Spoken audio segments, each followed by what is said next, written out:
রহস্যময় ডিপ স্টেটের গোপন মিশন ফাঁস করলেন এনসিপির মুখপাত্র ও সাবেক উপদেষ্টা আসিফ মাহমুদ সজীব ভুঁইয়া। স্বাধীনতা দিবসের এক অনুষ্ঠানে তিনি দাবি করেন অন্তর্বর্তী সরকারের শুরুতে তাকে 2029 সাল পর্যন্ত ক্ষমতায় থাকার জন্য এক লোভনীয় প্রস্তাব দেওয়া হয়েছিল। আসিফ মাহমুদ জানান, শক্তিশালী কিছু প্রতিষ্ঠান বা ডিপ স্টেট একটি পূর্ণাঙ্গ রোড ম্যাপ তৈরি করে দিয়েছিল। সেখানে বলা হয়েছিল আইনি জটিলতা আর আদালতের তারিখ পিছিয়ে বিএনপি নেতাদের নির্বাচনের বাইরে রাখা হবে। এমনকি তারেক রহমান যেন অংশ নিতে না পারেন তার সব কৌশলও সাজিয়ে দিয়েছিল তারা।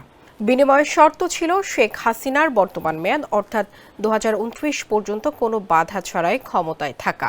আসিফ মাহমুদ জানান, তারা এই অনৈতিক সমঝোতায় রাজি হয়নি। ক্ষমতার মোহ ত্যাগ করে গণতন্ত্রের প্রতি দায়বদ্ধ থেকেই তারা পদত্যাগ করেছিলেন।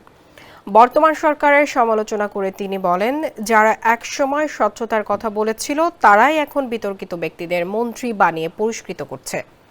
তার এই বিস্ফোরক মন্তব্য সামাজিক যোগাযোগ মাধ্যমে তোলপাড় সৃষ্টি করেছে।